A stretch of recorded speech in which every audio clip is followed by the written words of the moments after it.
numbered in the thousands. Yes, but why people Quraysh here? Professor Muhammad, I mean the problem with this hadith is that the major issue with it is whether it's legislation or a description of a stage. Look, I was going to say those two words, but I couldn't say them the way you did, so may God reward you. The scholars, not the majority of scholars, but all the scholars agree that it's legislation. Fine, but consequently it turns out that Salim is wrong, and consequently it turns out that Salim is wrong. Yes, but a man like Ibn Khaldun came out, fine, and some of the Kharijites, fine, but leave the Kharijites aside for now, I'll get to them. What does Ibn Khaldun say? He says this hadith is like what you called a description of a situation. He called it, or rather, he wants to say that this hadith takes into account a social situation that existed at that time, that Quraysh had power and sovereignty, and the Arabs would not accept that the imams be from outside Quraysh. Therefore, Abu Bakr's speech to the Ansar, Ibn Khaldun saw it as an explanation of the hadith. In the Sakafir of Bani Sidr, when the Ansar gathered and decided to nominate a caliph from among themselves. So, Abu Bakr came and said, I mean, the hadith. The discussion became long, but the point is this: the Arabs would not accept this, or rather, they would not see it as acceptable except for this clan of Quraysh, who were the most central of the Arabs in lineage and residence. The Ansar were convinced and said, just as we were the supporters of the Messenger of God, we are now the supporters of the successor of the Messenger of God. So the Ansar accepted the companions, all the companions, meaning all the rightly guided caliphs from Quraysh. The Umayyads were Quraysh, of course, and the Abbasids were Quraysh, without a doubt. So, the scholars see that the Imams being from Quraysh is a national lore. But why people are the Imams from Quraysh? Because they were the most central of the Arabs in lineage and residence. And when the caliphate is held by a capable Qurayshi, it is better than opening the door to conflicts for everyone who sees himself as qualified. Yes, I mean, the Qurayshi caliph who remained weak for 900 years, meaning he remained fluctuating between strength and weakness, but you have 700 years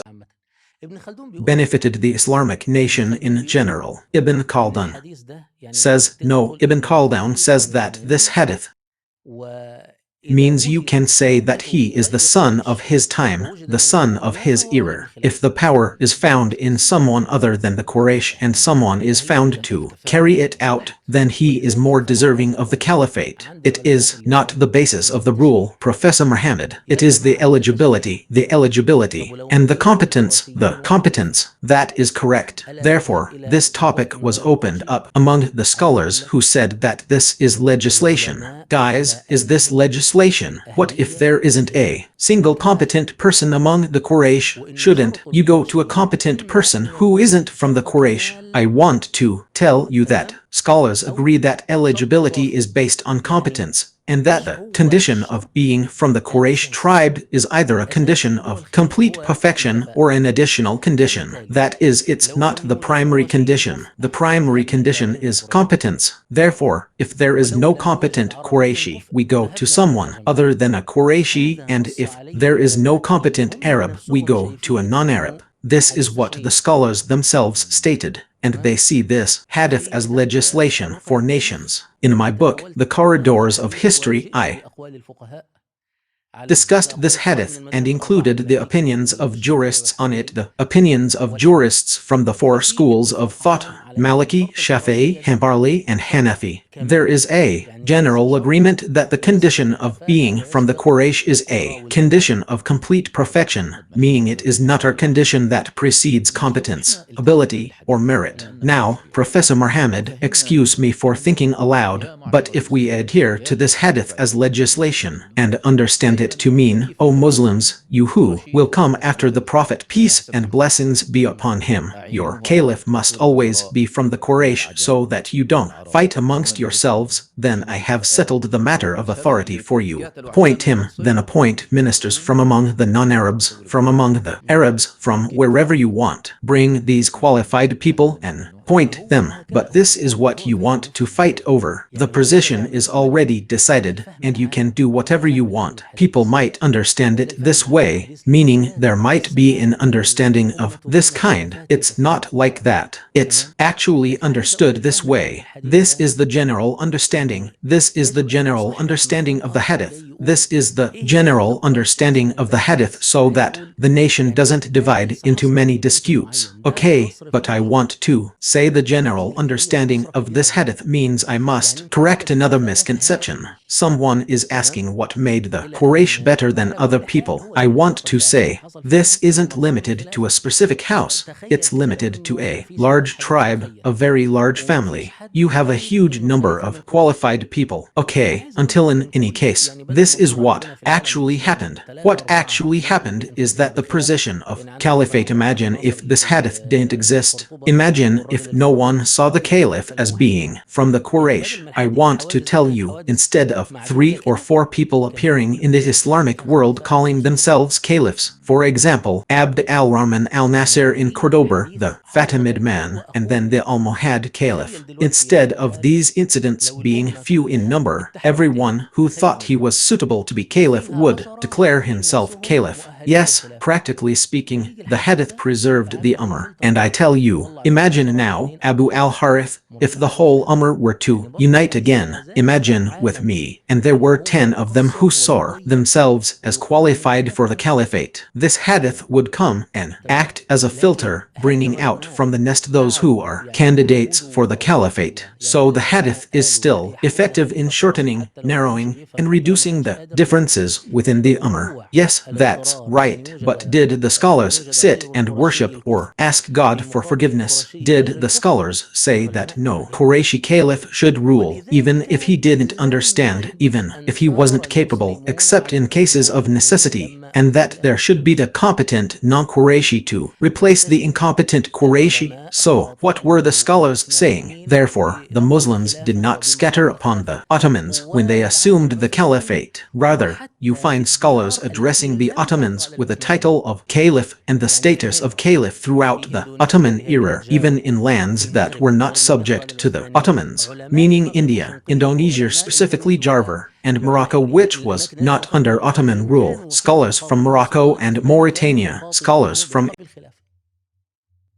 Ottoman Sultan, addressed him with the title of caliph. This demonstrates the nation's and its scholars' acceptance of the caliphate under the Ottomans when they were the most deserving of it. So, I want to tell you that the hadith did not hinder the interests of the Muslims, as some people might mistakenly believe. There's another point I'd like to clarify with you, Professor Muhammad, since you are also a scholar of hadith. May God forgive me, isn't legislation something to be worshipped through? When we adhere to the requirement that the caliph be from the Quraysh tribe, are we worshipping and drawing closer to God Almighty by obeying the Prophet's command, peace and blessings be upon him? Yes, indeed. But if a suitable Quraysh caliph is not available now and the benefit is lost, then yes, you are now, for example, you pray standing, but then you become ill and pray sitting. You miss the condition of standing, the pillar of prayer. You miss it due to inability. Now, there is no ability to appoint a competent Qurayshi caliph.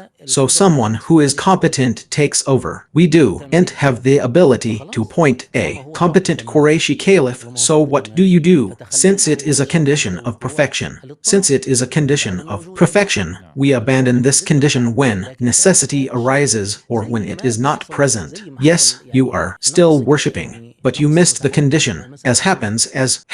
It is a deficiency, a multiple deficiency. For example, you have the issue of consultation. Since the issue of consultation was lost in the appointment of the ruler, the circumstances we explained when we were talking about Muawiyah and Yazid, the condition of consultation, that the entire nation consults, was missed, and the kingship became based on the succession of the crown prince. So, you are still worshipping, but there are matters that are subject to cases of incapacity, that are subject to cases of necessity. Yes, the point here is that the Muslims did not revolt against the Ottomans, nor did they turn against them, nor, for example, did they not recognize their legitimacy. But the question arose, to what extent did the Ottomans possess the legitimacy to remain caliphs? Sources on this are few in Ottoman sources, but there is an important letter by Lutfi Pasha. Lutfi Pasha was one of the prime ministers or grand viziers during the reign of Suleiman the Magnificent. This man wrote a letter on the caliphate, seeking to prove the legitimacy of the caliphate for the Ottomans,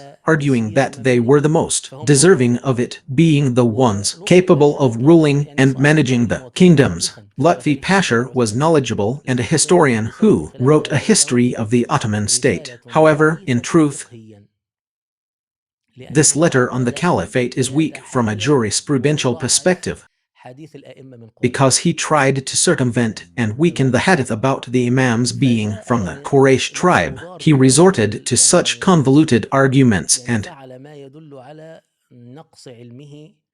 actions that demonstrate his lack of knowledge in this area. Yes, but even this hadith about the imams being from the Quraysh was used by Ottoman scholars in their writings. You can find it, for example, in the commentary of Sheikh Abu al-Sord Effendi and in the works of Ibn Kemal Pasha, and so on. During the time of Abul Hamid, what is this? Of course, there is a story, an incorrect one, written by Ibn al-Adim, if memory serves, in the history of Aleppo, that when Abul Hamid learned that Sahih Muslim or Sahih al-Bukhari contained the hadith about the imams being from Quraysh, he burned it and printed a version without it. This is incorrect because, firstly, Abul Hamid did not print Sahih Muslim. Abul Hamid printed Sahih al-Bukhari, the Sultanic edition, and it contained the hadith without any issues. So the hadith remained and continued to circulate, because I'm telling you, the hadith practically did not hinder the Ottoman Caliphate, because the Ottomans and their supporters, and those not subject to them, saw themselves as the most deserving people to represent the leadership of the Islamic world. So it was settled. Yes, even later, when the British came and wanted to incite Sharif Hussein, they brought up the issue of the imams being from Quraysh again and claimed that the Ottoman Caliphate was illegitimate. This is what the British said. Yes, of course. Oh, lass. A book, of course. From the beginning, they studied and knew everything. Yes, a book by Wilfred Scone Blunt. I remember. This is a book. Forgotten who wrote it now. Praise be to God, even though his name is famous. He wrote The Future of Islam, and he talks about one of the means of dividing the Arabs and the Turks that we revive this discourse. The one who addressed this was William Edward. Yes, William Edward, as if it were Liam. No, it's someone else. He's actually more than one thing, more than one book called The Future of Islam. He's a famous Orientalist, but I'll remember him in a little while, God willing. I'll remember him in a little while. Yes, what I want to say now is that the British were the ones who started stirring up this discourse. Mustafa Kemal, the Egyptian national leader, confronted them, saying that they didn't want an Arab caliphate, they wanted a British caliphate. And one of the most famous who confronted them in Al-Manar magazine was Sheikh Rashid Reader. Even though Sheikh Rashid Reader was originally a descendant of the Prophet's family, he said, what harm would it do the Ottomans if their caliphate were established through conquest? He launched a fierce attack on Sharif Hussein, telling him that even though he was related to the Prophet's family, he wasn't worthy of the caliphate. Firstly, one of the conditions of the caliphate is knowledge, and this man is one of the most ignorant people. Another condition is that the caliph must have power, and this man is subservient to the British and cannot make any decision contrary to their wishes. Another condition is consultation, and this man has no consultation whatsoever. Anyone who looks at his situation will find such and such and such. So, I'm telling you, the Muslim scholars were aware of this British or English purpose in raising this issue. Now, Professor Muhammad, so that no one tells us you're like the one who says, do not approach prayer, because you should complete it. The hadith is narrated in more than one wording. not much more than that. Imam Ibn Hajar has a book on this. As for the phrase from Quraysh, as long as two of them remain, this is one of the wordings, one of the narrations. Yes, it is narrated in Bukhari. Of course, this is it, and it is widely transmitted. And, in another wording, this matter will remain with Quraysh as long as two of them remain.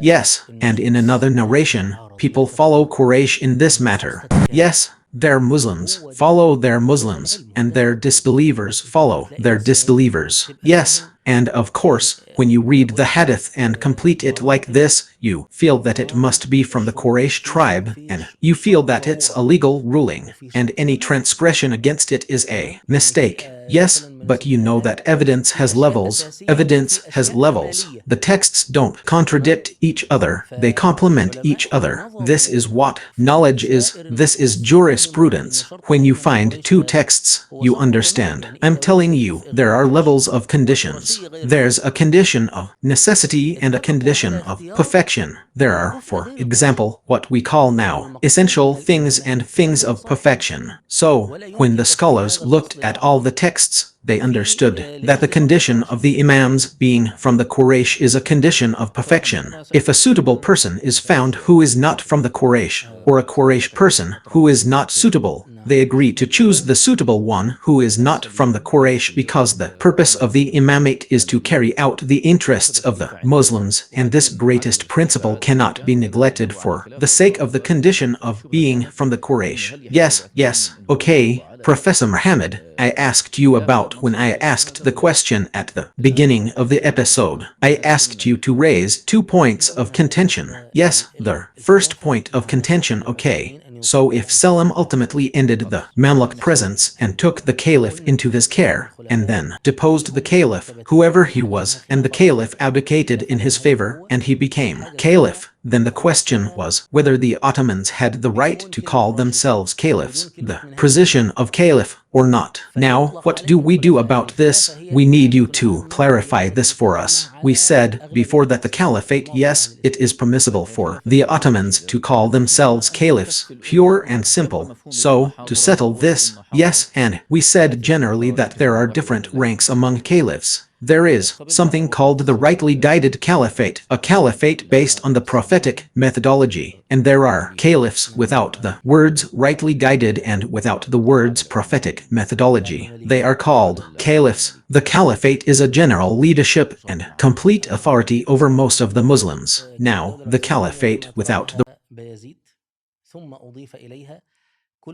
left it, then all of Eastern Anatolia was added to it, then all of the Levant, then Egypt, then the Hejaz. It became a very large area. Yes, it swallowed up the Mamluk state, and Algeria was added to it later, by extension, as we mentioned. It's good that, when he sent for it, the capital remained Istanbul. He didn't want to move it to Cairo, or Mecca, or Medina. Let's keep Istanbul as his base and his kingdom. Okay, and logically, because the geography had become so large, it was in the middle. Yes, okay, now, my lord, O great Caliph, Selim, you became what happened, no custodian of the two holy mosques. Because the Mamluks were the custodians of the two holy mosques, he became the custodian of the two holy mosques. Right, he didn't perform Hajj. Go ahead, my lord. And then, even those before him didn't perform Hajj, and those after him didn't perform Hajj. Yes, he looked, it's similar. This argument is quick, it won't take more than 2 or 3 minutes. The issue of Hajj is a misconception that applies to all the Ottoman sultans. But when you see that the Ottoman sultans are the only ones who get the focus in the matter of Hajj, it's not because we hate them,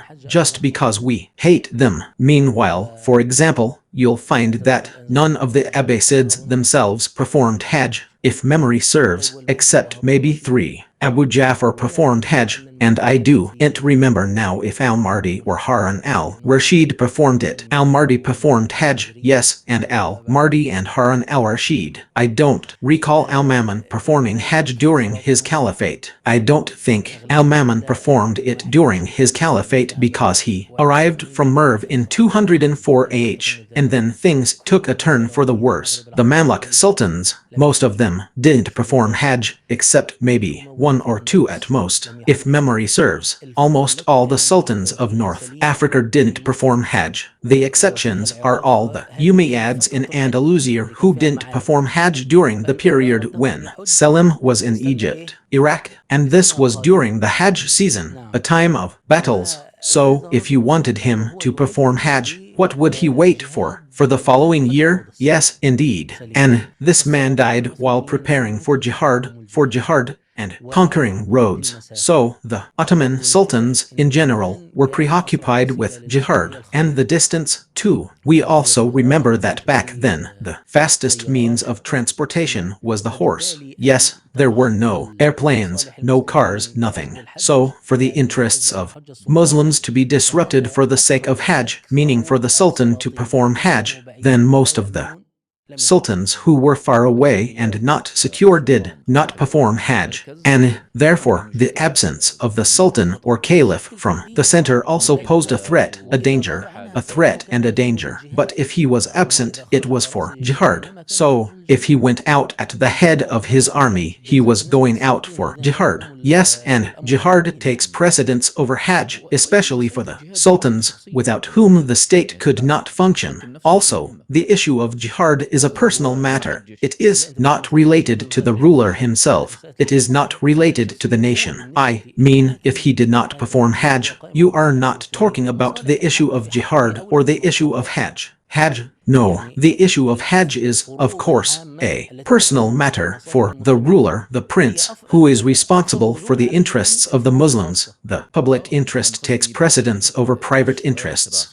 General obligations that serve the interests of the Muslims are more obligatory upon him than private obligations. Yes, I mean, the question raised by our friend, the one with a suspicion, is that he tells you, no, he didn't perform Hajj. Hajj is something that pertains to the individual, not the nation. So it's true. So, whoever was absent because he was attending to the interests of the nation, he did what was most important. Okay, so, sir, if we had a caliph who didn't perform Hajj, we would hate him, we would hold a grudge against him. What should we do? The history of the Ottoman state is full of arrows and distortions directed at it. This is what you're talking about. And remember the previous episode, the one about Andalusia, which is also the suspicion. If you look at it even slightly and think about it a little more, you'll find it's flimsy and has a way out. So, Professor Muhammad, that's how the Ottomans entered the region. Yes, the Arabs, and their rule over this Arab region honestly laughs. It's a